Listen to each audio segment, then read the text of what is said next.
안녕하세요. 주민됐습니다. 뭐 학기 말이라서 좀 바쁘기도 했습니다만 사실 그것과는 별개로 한동안 제가 한 3일 정도? 3일 정도 저희가 업로드가 안 됐죠, 지금? 그렇습니다. 3일 정도 녹음을 하려고 그래도 뭔가 마이크 앞에만 앉으면 좀 더 있다 하자. 좀 더 있다 하자. 하여튼 뭐랄까요? 하여튼 그런 느낌이 좀 많이 들었습니다. 뭐 여러분들 걱정하시는 슬럼프 같은 건 아니고요. 그런 때가 있거든요. 그러니까 조금 더 기다려봐야겠다. 저 뉴스는 조금 더 기다려봐야겠다. 라는 생각이 든다든지 또는 뭔가 이슈가 크게 부각이 되면 그때 말을 해야 되는 것들이 있습니다. 하지만 이제 아시다시피 뭐 정기적으로 하는 유튜브들이 있죠. 정기적으로 하는 방송이나 정기적으로 하는 유튜브들이 있습니다. 팟빵에서 뭐 팟캐스트라든지 아니면 유튜브에도 그런 방송들이 많은데 그런 것들을 보면 이제 특히 실시간 방송을 정기적으로 하시는 분들 같은 경우에는 방송을 보면 마치 그 방송을 해야 되기 때문에 억지로 그냥 하시는 것들이 좀 있더라고요. 그러니까 정치자 채팅 같은 거 보면서 이제 잡담한다든지 뭐 그렇게 이제 시간을 끄는 거죠. 그래서 한두 시간 하게 되면 또 슈퍼챗도 들어오고 뭐 아무래도 그렇게 이제 계속 그 노출 빈도를 늘려야 자기들은 수익이 생긴다고 생각하실 테니까. 근데 굳이 뭐 이슈가 없으면 분석해야 될 이슈가 없으면 사실 억지로 방송하는 거는 그렇게 좋은 건 아닙니다. 그냥 잡담하는 것밖에 안 되거든요. 그러면 사실은 불필요하게 감정이 소모됩니다. 아시다시피 과거 조국 씨가 이제 한창 논쟁이 됐던 9월달 같은 경우에 9월 한 달 같은 경우를 보면 그 유튜브나 팟빵 같은 모든 방송들이 이제 아주 흥했습니다. 소위 말해서 이슈가 넘치고 뉴스거리가 넘치니까. 그 다음에 감정 소모를 할 수 있는 그러니까 조국을 두둔하는 사람이든 조국을 반대하는 사람이든 그런 어떤 감정 소모를 할 수 있는 컨텐츠들을 많이 만들었죠. 그러니까 다른 뉴스가 사실 많이 묻혔어요. 그러다 보니까.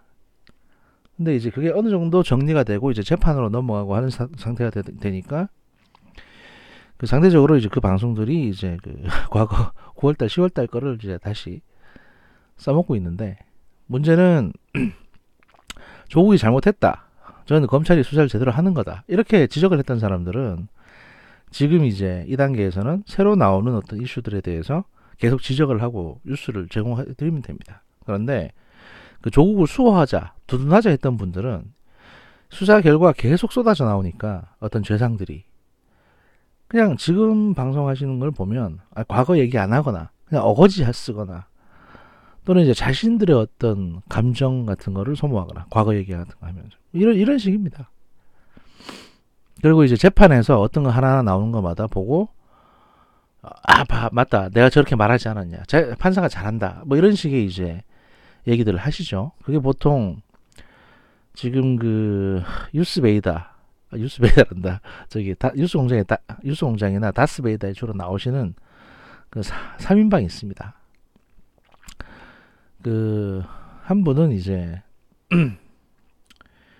그 정의당 뭐 부대표인가 그런데 이제 변호사신 분이 있고 신장식인가 뭐 그런 분이 있고 그 다음에 또 한 분은 장용진 기자라고 이제 법조 팀장 변호사는 아닙니다. 그 양반은 그냥 법조 기자일 뿐입니다. 뭐 그런 분이 한 분 계시고 또 한 분은 이제 양지열 변호사라고 있는데 이 세 사람 다 제가 알기로는 그냥 기자 생활 하다가 또는 정치인 생활 하다가 이 로스쿨에 그러니까 저기 장용진 팀장 빼고 양지열 씨도 제가 알기로는 동아일보 기자 출신이거든요. 그러니까 정식으로 법대를 졸업했다거나 뭐 한 게 아니고 그냥 직장 생활 하다가 로스쿨 들어가서 법 조금 배운 그 정도입니다. 근데 사실 그 제가 왜 자꾸 이제 너 법대 나왔냐 이런 얘기를 말씀드리냐면은 사실 로스쿨이라는 것도 문제가 좀 있긴 있는데요. 뭐 그 얘기를 제가 드리는 건 아니고 법대를 졸업해야 되는 게 왜 중요하냐면요.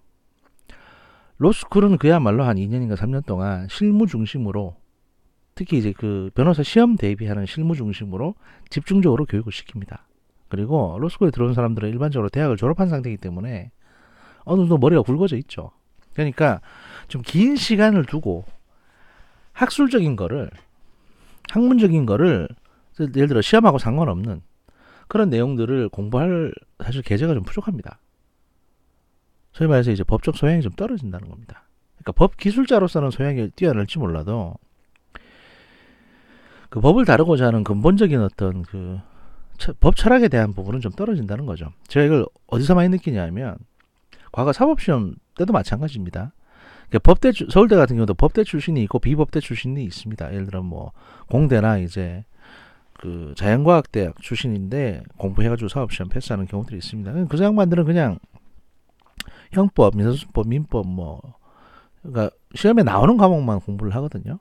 그리고 대체로 이제 2차 시험 같은 경우에는 주로 판례나 이제 판례 위주로 이제 공부를 합니다. 그래서 해당되는 문제가 나오면 다행이고 아니면 떨어지는 거고. 그러다 보니까 법 철학이나 또는 이 법이 왜 만들어졌고 왜 제정이 됐으며 어떤 철학적인 사유가 있는지에 대해서는 오히려 법대보다는 철학과에서 더 많이 공부를 합니다. 사실 법학 학부를 다니다 보면 이제 뭐 법 사상사라든지 법 철학이라든지 이런 걸 많이 배웁니다. 법대 다니는 사람들은. 왜냐하면 과목들은 굉장히 많으니까요. 그런데 주로 실무 위주 과목이 아니라 그러니까 법학과가 있었을 당시에 법대를 다니는 사람들 같은 경우에는 그냥 교양 과목의 하나로서 이제 법 철학을 배워요. 그 일반 선택이나 뭐 이런 걸로 배우기도 하고. 근데 그걸 보다 보면 빠져드는 부분들이 있습니다. 뭐냐면 그 법관의 기본적인 소양에 대한 겁니다. 뭔 소리냐? 죄를 졌으면 무조건 넌 고생을 해야 돼. 이런 마인드로 쉽게 이렇게 그 뭐랄까요? 벌을 줘야 된다. 라는 마인드를 사실 초임 판사도 많이 갖는다고 합니다. 실제로 이제 이정열 판사 같은 경우에 저번에 팟캐스트에 나와서 이제 이런 얘기도 했었죠. 뭐냐면 자기도 젊을 때 특히 연소날 때 이럴 때는 뭐 이제 뭐 어떤 사례에 대해서 이제 이게 징역 몇 년짜리냐 아니면 집행유예냐 또는 뭐 벌금이냐 이런 거를 선택하는 시험을 이렇게 쭉 쳤는데 쪽지 시험 같은 거를 자기는 쉽게 그냥 징역 1년, 징역 6개월 이렇게 때렸다는 겁니다. 그 저기 시험에. 그랬더니 이제 담당 교수님이 불러가지고 야 하루라도 감옥에 너 들어가 본 적 있냐? 예를 들어서 물론 가급적이면 감옥에 넣지 말라는 식으로 이제 판결을 해야 되는 건 아니지만 그 어떤 징벌을 받는 사람의 마음을 조금이라도 헤아려서 굉장히 신중하게 판단을 해야 된다. 그 판사라는 게 법과 양심에 따라서 한다는 말이 그냥 허투루 나온 말이 아니다. 왜냐하면 한 번 재판을 잘못했을 때 그 판결의 무거움에 대해서 어떻게 보면 이제 평생 안고 가야 되는 것이고 그걸 저 사람은 저래 됐으니까 난 뭐 그다음 잘 몰라 이런 식으로 이제 넘어가는 또는 내가 바빠 죽겠는데 갑자기 중간에 이런 뭐 가처분 사건이나 판결이 들어와서 너무 짜증이 나서 막 대충 판단한다든지 사실 판사들 중에도요 보면 그런 감정적인 분들 꽤 많이 계시거든요. 예단을 갖고 들어온 건 아닌데 딱 봤을 때 그냥 또 지금 상황이 너무 바쁘니까 그냥 대충 판결하시는 분들이 계십니다. 근데 이것 때문에 사실은 어떻게 보면 아무것도 아닌 사건처럼 보여도 여기에 큰 의미를 부여하는 사람들이 있습니다. 그 소송 당사자들은요. 단지 돈이 문제가 아니라 이건 어떻게 보면 누가 옳고 그름에 어떤 그 일생에 걸린 문제들이거든요. 단순히 벌금 몇백만 원이 중요한 게 아니지 않습니까? 내 자존심의 문제인데 저 사람이 나한테 잘못했다고 하고 난 아니라고 생각하고 거기에 대한 이제 충돌인데 그런 걸 그냥 본인 컨디션에 따라서 또는 뭐 본인 업무 스케줄에 따라서 대충 하시는 분들도 솔직히 말하면 있어요. 아까 이제 이정열 판사 얘기했지만 그 양반도 한 5년쯤 됐을 때 6년쯤 됐을 때 그런 일을 했다고 합니다. 왜냐하면 이제 그 피고한테 몇 년쯤 받을 것 같냐 또는 몇 년 받고 싶냐 이걸 물어봤대요. 그래서 자기가 생각했던 거하고 얼추 맞으면 좀 낮게 해주고 터무니없이 낮은 거를 부르게 되면 조금 더 세게 때리고 뭐 이렇게 뭐 이제 방송에 그렇게 말씀하셨던 것 같은데 뭐 그런 뉘앙스로 얘기를 하셨는데 그 몇 년 있다가 이제 자기가 크게 각성을 했답니다. 그러니까 이게 진짜 잘못된 일이구나. 내가 너무 이렇게 업무 자체를 장난처럼 삼았던 거 아닌가 이렇게 해서 반성을 했다고 하죠. 지금은 더 훌쩍 가버리셨지만 아무튼 그래서 판사라는 일이 그냥 먹고 노는 것 같지만 그렇게 어떻게 보면 무거운 자리입니다. 예, 무거운 자리인데 제가 왜 자꾸 이 말씀 드리냐 하면 지금 이제 정경심 씨 사건을 맡고 있는 서울중앙지방법원 형사 25부 재판장 송인권 판사는 제가 보기에는요 약간 감정적인 지금 감정적으로 이 사건을 대하고 있는 것처럼 보입니다. 그리고 이제 제가 지금 소개해드릴 기사 내용에 따르면 기사 내용의 이제 행간의 의미를 읽어보면 서울중앙지방 법원에서도 이 송인권 판사에 대해서 뭐 힘을 실어주고 두둔해주는 게 아니고 쟤 도대체 왜 저러냐? 야, 네가 싼 거니까 네가 해결해 라는 식으로 지금 하고 있는 것처럼 보입니다. 그래서 이제 그 관련 기사를 소개해 드리려고 합니다. 사실 검사, 판사 이러면 재판정에서는 법정에서는 이제 판사가 되게 높을 것 같지만 물론 뭐 결정으로는 판사가 있는 거니까요. 근데 이 법률적인 소양으로만 따지면요. 그 검사나 판사는 크게 다르진 않습니다. 예를 들어서 똑같이 사법시험 쳐서 들어왔고 그 다음에 성적 순으로 1등부터 100등까지 해가지고 너 검사할래 판사할래 이렇게 고르는 거기 때문에 그래서 누가 공부를 더 잘하고 못하고의 문제는 아닙니다. 다만 결정권을 가지고 있느냐 또는 이제 소송에 대응하는 국가를 상대로 소송에 대응 형사소송에 대응하는 이제 검찰관이냐 뭐 이런 차이일 뿐이죠. 여튼 12월 20일 날 나온 뉴스입니다. 정경심 재판부 검찰 주장 반대로 기록 허위 조서 논란이라는 제목으로 나온 기사고요. 이 19일 날 이제 법원에서 19일 날 법원에서 이제 세 번째 공판 준비 기일이 있었습니다. 여기에서 검찰하고 법원 판사하고 검사하고 판사하고 정면 충돌을 했는데요. 공판 준비 기일에 있었던 이제 공방에 대해서 소개를 해드리면 앞에 말하는 거는 검사고 뒤에 말하는 거는 판사입니다. 제가 목소리를 조금 달리해서 하겠습니다. 검사 공판 조서 누락 부분 이의 제기합니다. 판사 모든 내용을 조서에 기재하기 힘듭니다. 앉으세요. 검사 중요 부분은 조서에 기재해야 하는 거 아닙니까? 판사 모든 내용을 조서에 기재하기 힘듭니다. 앉으세요. 검사 이런 재판 진행은 처음 봅니다. 전대미문의 재판입니다. 판사 검사님 자리에 앉으세요. 검사 왜 검찰 측 의견은 안 들으려 하십니까? 판사 변호인 의견 끝나고 들으려고 했습니다. 앉으세요. 이런 대화가 오갔다는 겁니다. 기사 본문을 소개해드리면요. 사문서 위조 혐의 등으로 기소된 조국 전 법무부 장관 아내 정경심 씨의 재판에서 법원이 공판 기록을 조서로 남기면서 검찰 측 주장을 반대로 적거나 일부 내용을 누락한 것으로 19일 확인됐습니다. 검찰은 법원 측의 공문서 위조 행위 아니냐는 주장까지 제기하고 있습니다. 정씨 사건을 담당하는 서울중앙지방법원 형사 25부 송인권 판사는 지난 10일 공판에서 정씨 혐의에 대한 검찰의 공소장 변경 신청을 받아들이지 않았습니다. 그런데 당시 검찰이 이와 관련해서 이의 제기를 한 부분에 대해 별 의견 없다고 진술, 콤마하고 별 의견 없다고 진술이라고 공판조서에 8자로 정리했다고 합니다. 내용을 정반대로 적은 것입니다. 그러니까 이게 무슨 얘기냐면 공판조서라는 게 있습니다. 공판조서는 검찰에서 작성하는 이제 피의자 신분조서처럼 법원에서도 재판을 할 때 소위 말해서 공판조서라고 해서 어떤 증거가 나왔고 검사는 어떻게 얘기했고 어떤 의견이었고 또 변호사는 어떤 의견이었다. 여기에 대해서 판사가 어떤 조치를 했다는 걸 다 기록을 하게 되어 있습니다. 그런데 이걸 왜 기록하냐? 이 기록한 내용을 이게 조서니까요. 기록한 내용을 1심이 끝나게 되면 그래서 이 항소가 들어가게 되면 이 공판 조서를 2심에 고등법원에서 이걸 검토를 하거든요.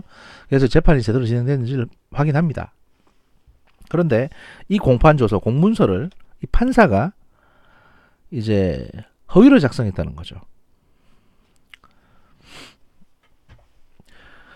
공판조서는 재판에 있었던 내용을 기재하는 것으로 형사소송법상 절대적 증명력이 있고 다른 어떤 증거보다 우선적인 효력이 있습니다. 그러니까 형사소송법에서 강력한 증거를 가지고 있는 겁니다. 재판에서 어떤 일이 있었다, 이런 얘기를 적는 게요. 이 때문에 검찰 내부에서는 허위 공문서 작성에 해당한 소지가 있다는 비판도 나오고 있습니다. 무슨 얘기냐? 검찰에 따르면 재판부는 공판의 주요 부분도 누락했다고 합니다. 10일 공판에서 재판장은 수사자료 복사가 지연되면 피고인인 정경심에게 보석 여부를 검토하겠다, 피고인에 대한 보석 여부를 검토하겠다고 해서 논란이 됐어요. 이런 발언을 했는데요. 근데 정작 이 발언은 판사가 작성한 공판조서에서는 아예 빠져 있었던 겁니다. 그러니까 본인이 이제 야, 자료 복사해줘라, 안 그러면 내가 얘 보석시킬 거다, 보석 여부 검토할 거다. 근데 보석 신청이 들어오지도 않았는데 이렇게 얘기했거든요. 이건 근데 법적으로 잘못된 거거든요. 근데 법정에서 말은 이렇게 해놓고 실제로 그 법정에서 얘기한 내용을 적어야 되는 공판조서에는 지가 이렇게 말한 걸 뺐다는 거죠. 이 발언은 공판조서에 아예 빠져 있었다. 검찰 관계자는 조서를 이렇게 엉터리로 꾸미는 것은 재판장이 심각하게 한쪽 편만 들고 있는 것이라고 얘기했답니다. 검찰은 이번 법원의 공판조서 누락 부분을 재판부에 의견서로 제출한 뒤 19일 열린 공판 때 법정에서 직접 이의제기를 하려고 했습니다. 그래서 담당 검사들이 한 10명 정도 갔었죠. 하지만 송 부장 판사가 검찰의 의견을 묵살하면서 10여 분간 고성이 오갔습니다. 고영권 서울중앙지검 반부패 수사 2부장을 비롯해서 법정에 출석한 9명의 검사는 이날 재판이 시작되자마자 이 부분을 문제 삼았습니다. 그러니까 여기 9명의 검사는 이 공판을 담당하는 공판검사뿐만 아니라 이 사건을 수사하는 수사검사, 그리고 그 가장 직속 상관인 고영권 서울중앙지방법원 반부패 수사 2부장까지 다 같이 간 겁니다. 수사팀 전체가 여기 간 겁니다, 지금. 하지만 이제 송인권 부장판사는 사실 부장판사로 해서 그렇게 대단한 거 아닙니다. 왜냐하면 부장이라는 게 어떤 합의부의 부장이라는 거거든요. 그러니까 나이 한 50 먹은 것 같은데 얘도 보니까 그냥 쩔이에요. 그냥 일반 회사 치면 과장이나 뭐 이 정도 급이고, 이게 이제 고등법원 부장이나 아니면 이제 뭐 지방법원장 정도 되면 이제 대접 받지만 그냥 부장판사는 그냥 판사예요. 이정열도 부장판사잖아요. 몇 부의 장이니까. 그럼 이거 혼자 재판하는데요. 뭐 합의부도 아니고. 하여튼 이게 이런 검찰의 항의에 대해서 송인권 부장판사는 뭐라고 얘기했냐? 재판 과정을 녹음하고 있는데 이 모든 내용을 조서에 담을 수는 없습니다. 실무도 그렇고 법에도 그렇게 나와 있습니다라며 이를 기각했답니다. 그런데 이거야말로 진짜 거짓말이죠. 진짜 거짓말이기보다는 본인의 어떤 그 나쁜 의도를 담은 얘기라고 볼 수 있습니다. 왜냐하면 고등법원, 이게 만약에 항소가, 이 재판이 끝나고 이 재판이 이렇게 돼서 이제 정경심 무죄 이러고 나서 검찰이 항소할 거 아닙니까? 그러면 이 항소심을 고등법원의 다른 판사들이 이거에 대해서 서류를 검토하게 되는데 그 사람들 일일이 녹음까지 안 듣습니다. 시간도 없는데 어떻게 녹음을 다 듣습니까? 그러니까 녹음에 들어가야 될 내용을 다 정리해가지고 이 공판조서에 담아야 되는 겁니다. 근데 야, 녹음하고 있는데 내가 이거 녹음되는 거 어떻게 다 담냐 그러면서 지가 한 얘기, 잘못한 얘기 다 빼버리고, 또 검사가 이의제기한 것도 별 의견 없다고 빼버리고. 그러니까 이 공판조서에만 따르면 검사는 판사에 대해서 아무 불만 없는 것처럼 돼 있어요. 그러니까 이게 잘못된 거죠. 이거 허위 공문서죠. 그러니까 그 검찰이 의견을 밝히려 할 때마다 송 부장 판사는 검사님 이름이 뭐냐, 땡땡땡 검사님 앉으세요라는 말을 수십 차례 반복했다고 합니다. 검찰은 재판부가 검사 의견은 듣지도 않으면서 변호인에게는 이게 실물 화상기라고 해서 이게 뭐 서류 띄우는 OHP라고 서류 띄우는 게 있습니다. 그걸로 이제 그 변호인의 어떤 그 변론 요지 다 얘기하라는 식으로 얘기하고, 그러니까 검사는 말할 기회도 안 주고 변호사한테만 말할 기회를 줬다는 거죠. 그러면서 검사가 무슨 얘기하면 검사 쪽을 쳐다보지도 않고 이의 기각한다고 얘기하고, 그래서 검찰은 들어보지도 않고 이의를 기각하는 식으로 반발하고, 예, 거의 막말에 오가는 싸움이 있었던 겁니다. 근데 그때마다 이날 법정에 나온 조국 전 장관의 지지자 수십 명, 그러니까 이 법정을 방청객들이 그 조국 전 장관의 이제 지지자들이 지금 방청을 하고 있는데요. 검찰이 무슨 얘기 할 때마다 이 조 전 장관의 지지자 수십 명은 검찰을 향해서 앉아, 그만해라고 소리치다가 법원 경리들한테 제지를 됐다는 겁니다. 그러니까 재판 자체가 지금 완전 도떼기 시장이에요. 방청객들은 전부 다 조국 빠는 그런 애들로 앉아 있고 판사는 검사 얘기 듣지도 않고 일방적으로 지금 판결을 하고 있는 거죠. 이날 검찰의 이의제기와 관련해서 법원 측은 공판조서 작성 예규에 따르면 주요 내용을 요약해서 정리할 수 있다고 돼 있다라는 이제 원론적인 입장만 내놨습니다. 뭐 재판 마지막에 이제 송인건 판사가 공판의 쟁점을 정리하면서 그 검찰이 문제 삼은 예단이나 중립성 부분은 저희를 돌아볼 기회로 삼겠다. 검찰이 이의 제기한 부분은 수정하도록 하겠다라고 말은 했는데 이미 본인이 이제 이렇게 잘못하셨잖아요. 하고 지금 보니까 선입견 갖고 계시는구만 뭐. 그러니까 이해는 합니다. 왜 이런 선입견을 갖게 된지. 왜냐하면 본인이 이제 변호인 측에 그 검찰이 갖고 있는 수사 기록 이렇게 좀 복사해가지고 빨리 줘라라고 했는데 다 안 줬거든요. 왜냐면 그 안에 수사 기밀이 포함되어 있고 아직도 수사 중이니까. 그러다 보니까 거기에 대해서 약간 화딱지가 난 것 같은데 뭐 이거는 어떻게 보면 이제 제가 보기엔 그렇습니다. 이 판사가 굉장히 좀 감정적으로 지금 행동하고 있는 것 같고 그로 인해서 이제 검찰도 약간 빡친 것 같고 그렇게 보입니다.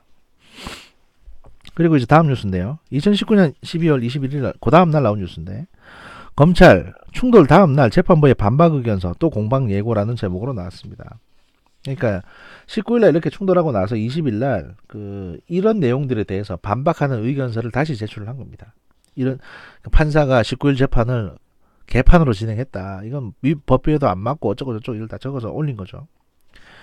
재판부는 이제 19일 정 교수의 도형대 표정적 위조 사건 등의 공판 준비 기일에서 대법원 판례를 제시하면서 뭐라고 했냐면 공소가 제기된 후에는 검사가 압수수색을 할 수 없다고 봐야 한다.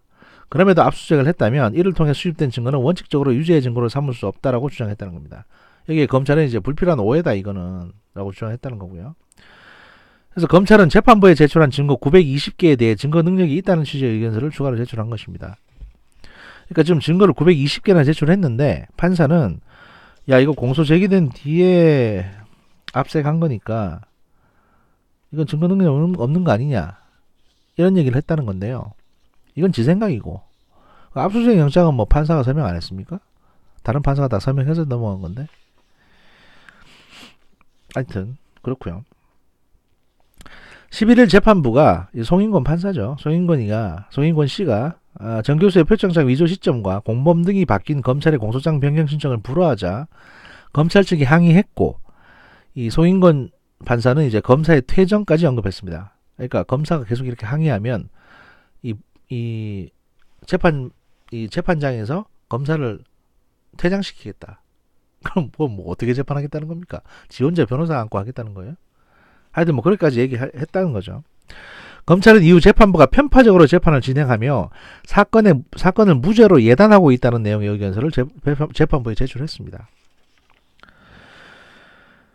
그리고 이제 추가 기소를 했죠. 뭐 이건 별개의 사건이라고 송인권 판사가 얘기를 했으니까 이 별개의 기소를 이제 검찰이 했는데 서울중앙지방법원은 검찰이 정 교수를 사문서 위조 혐의로 새로 기소한 사건을 어디다 배당했냐면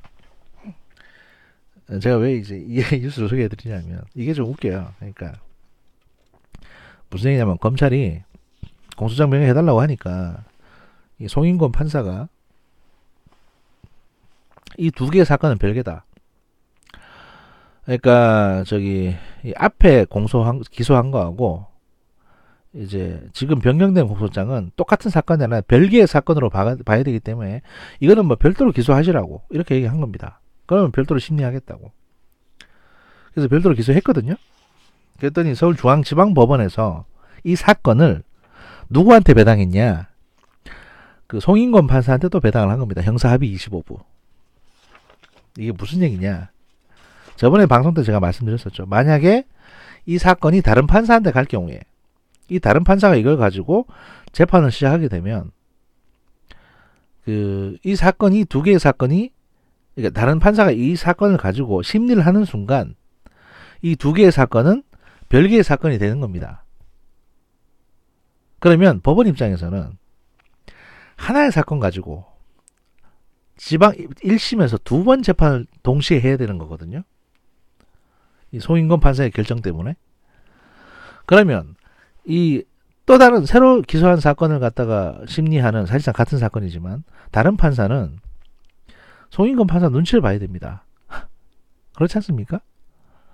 그쪽하고 보폭을 맞춰 가든지 아니면 저 사람하고 정반대 결론을 내리든지. 그러니까 무죄를 때려도 사실은 애매하고 유죄를 때리면 송인권이가 무죄 때렸는데 이쪽 판사가 유죄 때리면 이것도 웃긴 거죠. 그러니까 이 사건에 대해서 공판준비기일에 뭔가 이 사건이 성립되는지 아닌지에 대해서 예를 들어서 야 이거는 같은 사건이잖아 그러면서 기각시켜버리면 송인권 판사가 틀렸다는 걸 다른 판사가 인정하는 게 돼버리거든요. 그러니까 기각도 못 시키고 그러다 보니까 서울중앙지방법원장은 이걸 어떻게 했냐. 야 똥 싼 놈이 처리하게 해. 그래서 송인권 판사한테 줘버린 겁니다. 그러니까 송인권 판사 손에 지금 뭐가 들려있냐면 그 과거 공소장으로 기소한 사건 그리고 지가 별개의 사건이라고 했으니까 별개의 사건으로 기소한 사건 두 개의 사건이 들려있는 겁니다. 그러면 지 손으로 똑같은 행위에 대해서 하나는 무죄 하나는 유죄를 해야 돼요. 똑같은 표창장에 대해서. 근데 두 번째로 기소한 사건에 대해서는 절대로 무죄를 때릴 수가 없거든요. 왜냐면 증거가 너무 분명하기 때문에 920개나 증거가 있는데. 근데 앞에 사건에 대해서는 뭐 날짜도 다르고 뭐 방식도 다르고 그래서 무죄 때릴 수는 있겠죠. 잘하면. 그러니까 법원 입장에서 골치 아프니까 송인권한테 다 줘버린 겁니다. 이 말은 바꿔 말하면 법원에서도 송인권 판사 형사합의 25부를 지금 담당하고 있는 송인권 판사에 대해서 쟤 도대체 왜 저래? 이런 의견이라는 겁니다.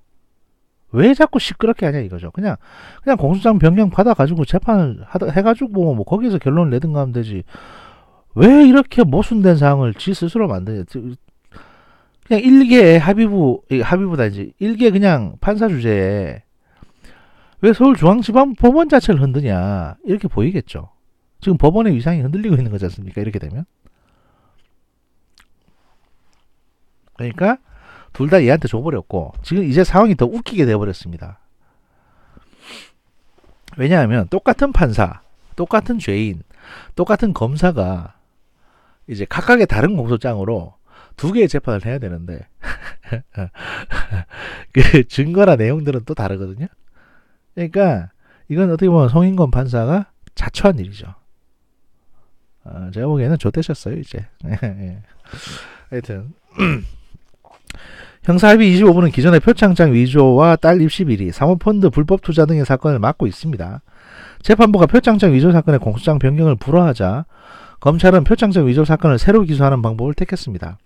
한 재판부가 사실상 같은 내용이지만 사건 번호는 다른 두 개의 사건을 또 전체적으로는 세 개의 사건을 담당하게 된 것입니다.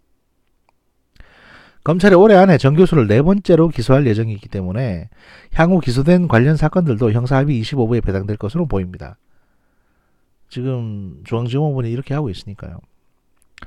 검찰은 대통령 인사권에 개입했다는 부담감을 안고 조 전 장관 관련 의혹을 수사했는데 무죄 판결을 받게 되면 당연히 여론이 지랄하겠죠. 근데 이거는 뭐 공소시효 문제도 있고 또 제가 이제 거장판에서도 말씀드렸다시피 한창 이제 인사청문회를 한 해 만에 할 그 시점인 9월 6일 날 검찰이 이제 정영심 교수를 기소한 거는 일종의 이제 그겁니다. 조국 씨한테 야 사임해라. 이쯤에서 자진 사퇴해라. 대통령도 그걸 원하고 있고 왜냐하면 조국 씨가 후보자 지명 후보자 상태에서 제가 자진 사임을 해버리면 청와대에도 아무런 부담을 안 주게 되거든요. 그냥 지 혼자 끝나면 되는 겁니다. 그런데 계속 버텼죠. 그러다 보니까 이제 이 검찰 입장에서는 기다리다가 공소시효 완료 1시간 남겨놓고 기소를 하게 된 겁니다. 이거 어떻게 보면 검찰이 청와대나 민주당을 그만큼 배려해 준 겁니다. 조국 씨마저도. 근데 조국 이 양반이 지 혼자 살겠다고 똥꼬지 부리다가 결국에는 이 사단이 난 거고요. 검찰이 정치하고 있는 게 아니에요 지금. 나름대로 배려해 주는 거지. 근데 그걸 왜 이해를 못하는지 모르겠습니다 저는. 하여튼 뭐 검찰 관계자 입장에서는 뭐라고 했냐. 계속 검찰 의견이 반영되지 않고 재판부가 편파적으로 재판을 진행할 경우에 재판부 기피 신청을 하겠다라고 했습니다. 그러니까 저 판사하고는 재판 못한다. 이런 사유들로 저 판사 바꿔달라. 그러면 그 서울중앙지검에서 판사 바꿔야 되거든요. 그래서 이 재판에 담당하는 판사가 한꺼번에 바뀌게 됩니다. 아니면 송인권이가 관두게 되겠죠. 그렇게 되는 거니까. 그렇게 정리가 될 수도 있을 것 같고요. 이건 뭐 일단은 제가 보기에는 검찰이 좀 더 유리해 보입니다. 그리고 법원은 서울중앙지방법원은 일단은 송인권을 왕따시키기 시작한 것 같고요. 예, 뭐 내용을 관련 기사들을 쭉 보시면 아마 좀 이해하실 겁니다. 그 다음 뉴스는 이제 이 건 관련한 건인데 12월 21일 오늘이죠. 오늘 8시에 나온 뉴스인데요. 12월 21일 오후 5시에 서초동에서 그 뭡니까 저기 또 집회가 있었죠. 그러니까 21일 오후 5시 서초동 서울중앙지검 서문 앞에서 검찰 개혁을 촉구하는 서초 달빛 집회가 또 열렸습니다. 아휴 가지가지하네 진짜. 달빛 집회는 무슨 아무튼 이날 행사는 함께 조국 수호 검찰개혁이라는 함께 개혁이라고 불리는 단체가 그 주최를 했고요. 별의별 뭐 개국본이 있고 뭐 함께 개혁이 있고 뭐 하여튼 별의별 단체들이 다 있습니다. 뭐 그런가 봐요 제가 보기엔. 그래서 이제 뭐 앉으셔가지고 길바닥에 앉으셔가지고 조국 수호 검찰개혁 등이 적힌 피켓을 든 참가자들은 경찰 울타리가 쳐진 서초대로 차선 3개로에 앉아 있었고요. 한편에서는 이제 고구마를 나눠주는 작은 포장마차가 차려졌고 문재인 대통령 포스터와 사진을 찍을 수 있는 공간도 마련이 됐고 참가자들은 사회자의 선창에 맞춰 공수처를 설치하라, 정경심을 석방하라 등의 구호를 외쳤다고 합니다.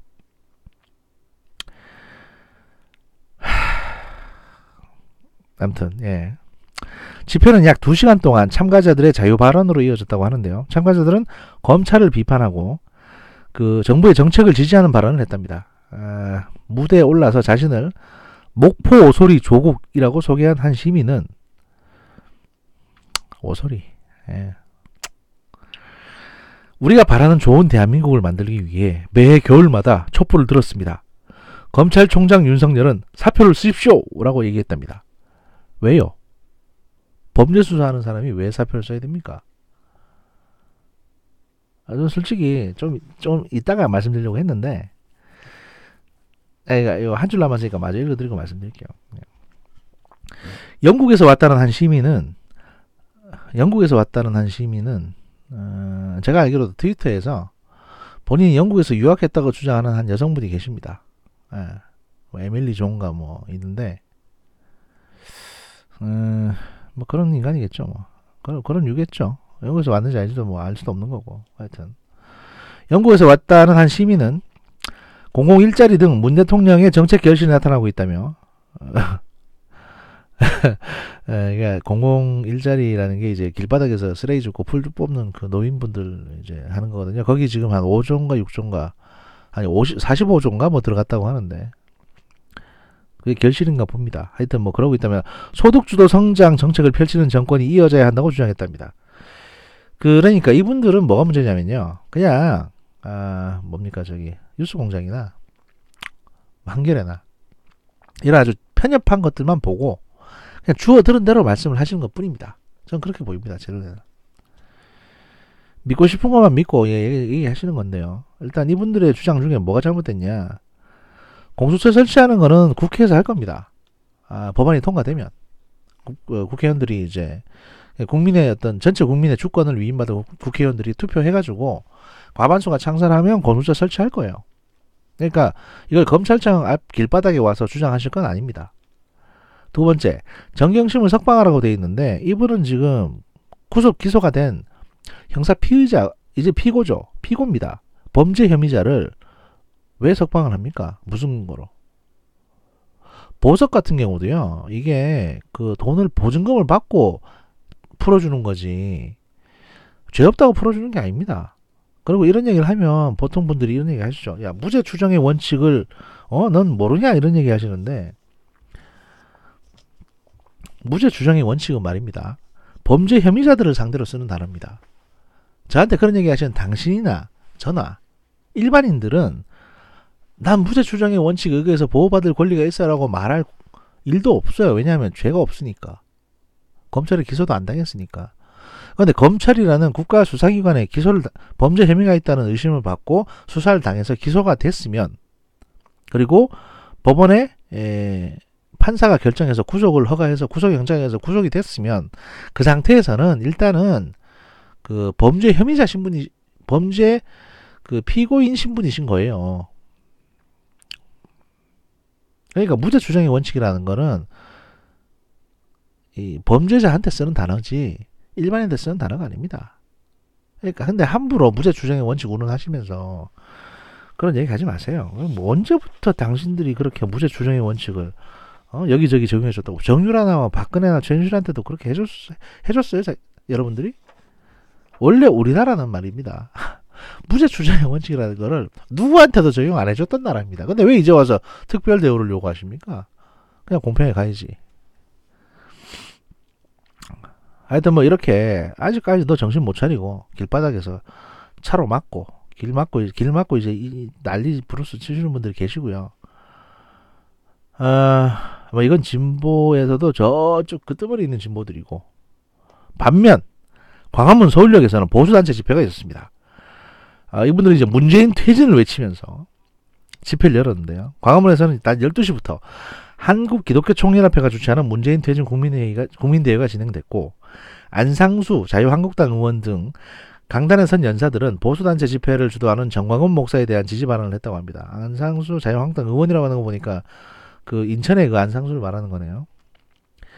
서울역 인근에서는 오후 1시 우리공화당이 태극기 집회를 열고, 숭례문부터 광화문 광장으로 행진해서 오후 3시 30분쯤 세종문화회관 앞에서 집회를 이어갔습니다.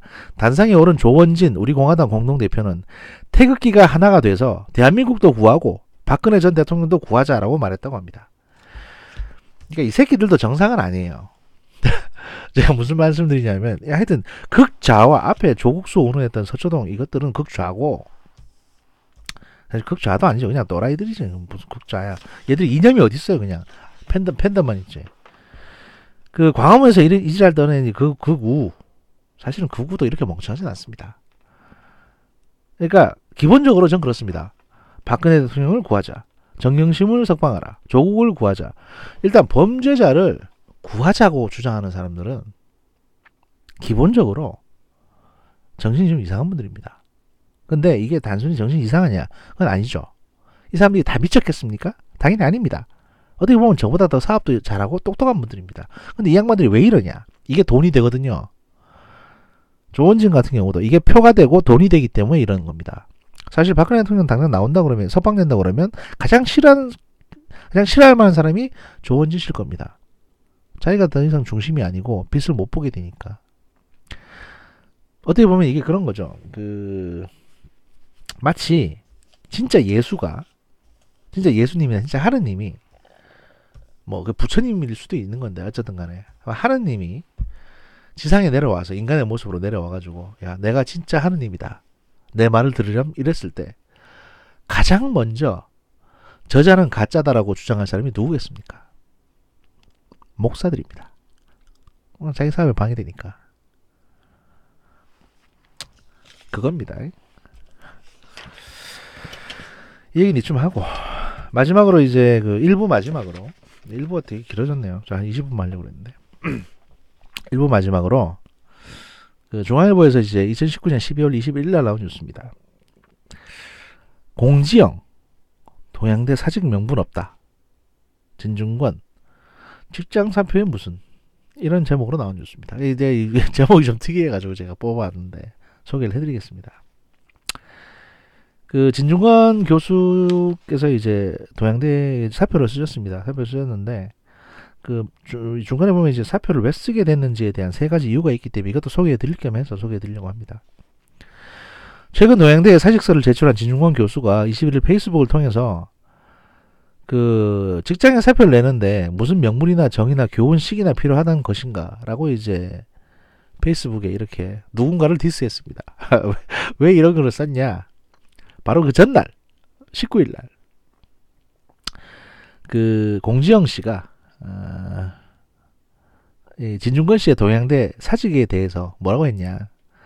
명분도 정의도 교훈도 없다라고 비판을 한 겁니다. 이거 남이 직장에 사표냈는데 이거 가지고 명분도 없고 정의도 없고 교훈도 없는 진중권 이렇게 비판한 겁니다. 그 진중권의 사표는 그런 의미라는 거죠. 이게 폄하하니까 진중권 씨가 이제 내가 내 직장에 사표냈는데 뭔 명분 정의 뭐야 저 양반 이렇게 하는 거죠. 사실 약간 정신 나간 사람 취급을 하고 있다고 생각됩니다. 예. 아무튼 그러면서 뭐 블라블라 있고 뭐 공지영 씨가 요즘 좀 이상하다 뭐 이런 얘기가 쭉 있는데 이건 나 제끼고 어차피 뭐 공지영 씨는 뭐 본인이 저지른 만큼 노후를 그렇게 보내실 겁니다. 예. 솔직히 그분의 인생에 대해서 관심도 없고요. 관심 가질 만큼 그렇게 뭐 대단한 분도 아니고 다만 이제 본인이 다른 사람들의 마음을 좀 괴롭게 한 특별한 어떤 증거도 없이 괴롭게 한 부분들이 대해서는 아마 본인의 살아생전 책임을 다 지시게 될 겁니다. 말년을 갖다가 그렇게 보내실 거예요. 누구에게도 기억되지 않는 어떤 그 조용한 말년을 사시겠죠. 뭐 어쨌든 간에 그 진중권 교수가 이제 동양대에 왜 사표를 냈는가 여기에 대해서 이제 그 스스로 세 가지 이유가 있다고 소개를 했는데요. 뭐냐면 첫 번째, 내가 동양대에 학위도 없이 교수로 특채된 것 자체가 보기에 따라서는 적폐의 일부일지 모른다는 생각이 들었다. 것이고요. 두 번째는 보수 정권 시절, 그것도 보수적인 지방에서 학교로 들어오는 압력이나 항의로부터 나를 지켜주신 분께 진퇴에 관한 고언을 드리려면 최소한 직을 내놓고 하는 게 예의라는 생각이 들었다. 이게 무슨 얘기냐면 그 최성해 동양대 총장이 이제 진중권 씨를 2012년도인가에 이제 교수로 특채하거든요. 석사학위밖에 없었는데 그랬는데 아마 아시다시피 2012년도니까 이명박 때하고 박근혜 때를 쭉 이제 해온 겁니다. 그러다 보니까 그때 여기저기서 아마 디스가 들어오고 항의가 들어오고 했던 모양입니다. 근데 그걸 다 최성해 총장이 지켜준 모양입니다. 진중권 씨에 대해서 일종의 보호막을 쳐준 거죠. 그랬던 분인데 이제 진중권 씨가 지금 상황에서 최성해 총장에 대해서 뭐 이제 그만두시는 게 좋겠다. 총장이나 이사장을 다 물러나시는 게 좋지 않겠냐라는 식으로 좀 쓴소리를 하려면 그 본인이 일단 사표를 내고 그 일반인의 신분으로 그러니까 회사 직원이 아니라 일반인의 신분으로 뭐 좀 고언을 드리는 게 낫지 않겠냐 이런 입장에서 사표를 내셨다는 거고요. 세 번째는 이제 정치권의 무차별적인 공격으로 학교와 총장에 대해 부당하게 잘못 알려진 부분을 해명하려면 더 이상 이 학교의 구성원이어서는 안 된다는 생각이었다라고 했습니다. 이 마지막으로 이게 뭐냐면 최성해 총장이 사실은 그 9월달인가 그때 조국 씨에 대해서 많은 얘기를 했죠. 그러고 나서 민주당이나 교육부 그리고 뭐 각계로부터 어마어마한 공격을 당한 것 같습니다. 사실 뭐 조리돌림 당하고 SNS상에서는 그 다음에 학위가 가짜네 마네 이런 얘기 잔뜩 나왔죠. 그러니까 뭐 그분 학위에 대해서 사실은 뭐 딱히 할 얘기는 없습니다. 교육부에서 조사해본 결과 5개 학위 중에 그 2개는 가짜라고 나왔고 3개만 이제 진짜라는 식으로 나왔으니까. 그리고 이제 박사 학위는 별 그거 없는 학교에서 딴 거다 뭐 이런 식으로 얘기를 했으니 그거에 대해서는 본인이 책임지시면 됩니다. 예, 본인이 책임지시면 되고 어차피 이제 학교 재단은 본인 개인 재산이니까 물론 이제 사학재단 자체가 그렇습니다만은 개인 재산이라고 할 수는 없습니다만 본인 가족 거니까 그건 뭐 이사장 하시든가 아니면 그냥 자녀에게 물려주시든가 하면 되는 거고 그렇다고 해서 그분이 증언한 내용 그분이 이제 이 표창장 위조라든지 또는 조국 씨라든지 또는 이제 유시민 씨나 김두관 씨가 이 사건 이후에 이제 협박이나 또는 뭐 어떤 시나리오를 들려드린다는 식으로 하면서 협박을 해온 거에 대해서 증언한 내용 이런 것들이 그 부정되는 건 아닙니다. 왜냐 이게 이제 가장 전형적인 공격이거든요. 그 메시지를 공격하려면 메신저를 공격하는 게 이제 먹힌 건데 그렇다고 해서 그 메시지가 잘못된 건 아닙니다. 왜냐면 자기 얘기가 아니라 남 얘기를 하는 거잖아요. 과거 최순실 건 때도 고영태 씨에 대해서 엄청난 공격이 들어왔습니다. 뭐 호스트바 출신이네 어쩌네 이러면서. 근데 그거랑 최순실 씨가 이제 여기저기서 국정농단 한 거랑 뭔 상관입니까? 마찬가지입니다. 최성해 씨 학위가 가짜 학위인 거랑 정경심 씨가 표창장 위조한 거랑 아무 상관이 없습니다. 별개의 범죄예요. 검찰로 고발이 들어오면 수사하면 되는 거고요. 수사해서 범죄가 있으면 처벌하면 되는 겁니다. 최상해 씨든 정영심 씨든. 그렇게 심플하게 가시는 게 좋죠. 이걸 만약에 야 너도 잘못했으니까 입 다물어라. 또는 그런 분들 계시죠. 뭐냐면 조국 씨에 대해서 막 비난하다니까 이제 야 나경원 자녀 부정 입학은 왜 수사 안 하냐. 그 다음에 저기 부산에 장재원 의원. 장재원 의원 아들내미에 대해서는 왜 저렇게 해서 봐주냐. 이런 이제, 야, 네 아들은 잘났냐, 이런 얘기를 하시거든요. 근데 그거 다 까놓고 봐서. 나경원 씨 아들내미가 딸인가 모르겠는데, 그 애가 부정입학한 게 있으면, 그거 고발 들어오면 검찰 수사하면 돼요. 조국 씨 범죄처럼. 그러니까, 조국 것도 수사하고 나경 것도 수사하면 됩니다. 범죄는 다 수사해야죠. 근데 나경원도 잘못했으니 니들은 조국 비난할 자격 없다 이런 식으로 말하는 거는 아니죠. 왜 범죄자가 범죄자를 비난 못합니까? 똑같은 거지. 범죄는 어떤 건지 비난받아야 되는 겁니다. 그리고 그런 사람은 장관이 될 수 없어요. 선출직 공무원은 어차피 지역구 주민들이 판단해서 선택하시는 거고, 현행범이면 거기에 따라서 합당한 벌을 받으시면 되는 거고. 얼마 전에 민주당 의원이 엊그저께 나온 뉴스인데, 불륜을 하셨더만요. 또 불륜녀가 있는데, 또 그 불륜녀 외에 또 다른 불륜녀를 만들어가지고, 이전 불륜녀를 걷어차는 바람에 그 이전 불륜녀가 이제 다시 또 터뜨리고, 이런 걸 하셨더라고요. 나이도 보니까 얼마 되지도 않았더만, 한 4세인가 3세인가 그렇던데. 성은 이씨의 외자입니다. 예, 제가 찾아봤는데. 초선이고, 민주당. 그렇습니다. 예. 근데 그게 그게 되겠습니까? 예를 들면, 불륜 자체는요, 형사법에 지금 간통죄가 폐지됐기 때문에 범죄 아닙니다. 근데 진짜 범죄는 뭐냐? 유부남 국회의원이 유부녀를 단둘이 노래방에 가가지고, 테이블로 노래방 문을 막고, 바지 지퍼를 내린 채, 싫다는데, 그 유부녀를 강제로 키스를 하는. 그건 성범죄입니다. 네. 민주당의 이제 민모 의원이라고 그러셨죠. 그 다음에 정봉주 의원. 본인이 기억을, 얼마나 그런 짓을 많이 하고 다니셨는지, 기억을 하신지 못하신지 모르겠는데, 호텔에서 강제로 키스하는 거. 이것도 성범죄입니다. 성추행이죠. 성추행이죠. 예. 그리고 이제 청와대 박수현 정책실장, 안희정의 가장 친한 친구, 충남도지사 출마하시려고 했던 분. 그분도 내연녀가 있다는 소문이 있지만, 그건 성범죄는 아니죠. 사랑이 넘치는데, 예? 불륜이겠지 다 그렇습니다. 예. 젊으니까 그렇게 하시는 거겠죠. 반면에 이제, 과거 이제 신한국당인가 자유한국당인가 그것도 그런 거 있습니다. 정영근 의원이라고 이제 같이 호텔에서 웬 유부녀하고 같이 문 잠궈놓고 같이 기도하셨답니다. 기도. 예. 기도하셨다는 분도 계시고 많습니다. 그러니까 보수고 진보고 간에 도덕적으로 타락했거나 범죄를 저질렀거나 그럼 다 범죄자인 거예요. 범죄자입니다. 예. 엄밀히 말하면 불륜도 범죄죠. 과거에 간통죄가 있었고 지금은 간통죄가 폐지됐습니다만 기독교적인 마인드에서 10계명에 따르면 남의 배우자를 일단 10계명에 뭐가 있냐면 간음하지 말라고 돼 있거든요. 그러니까 모든 불륜은 일단 하늘의 법에 따르면 범죄입니다. 그리고 부처의 법에 따라서도 그건 범죄입니다. 코란이라고 그런 게 없겠습니까? 마찬가지입니다. 코란에서도 간통은 범죄예요. 그러니까 신에 의해서, 인간의 법이 더 이상 불륜을 범죄로 다루지 않는다면 하늘의 법에서는 불륜은 범죄입니다. 그러니 어떤 거든지 다 죄인이고요. 죄를 지으면 벌을 받는 겁니다. 거기에 대해서 쓸데기 없는 논리로 우기지 마십시오. 제가 많이 쉬었던 관계로 2부, 3부 쭉 올리겠습니다.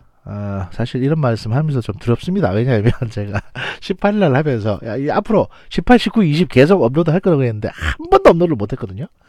그러니까 예고만 하면 마치 스미더스 예고는 안 될 거를 미리 예고하는 거다. 마치 그 물뚝심송님처럼 일부러 틀린다. 일부러 틀린다고 봐도 될 정도로 예고하는 대로 하는 꼴을 못 봤다. 뭐 이런 울분에 차서 이런 얘기를 하실 텐데 아닙니다. 요거는 꼭 지키겠습니다. 제가 왜냐면 제가 요걸 바로 녹음을 끊고 또 바로 녹음을 할 거거든요. 예. 잠시 뒤에 뵙겠습니다. 감사합니다.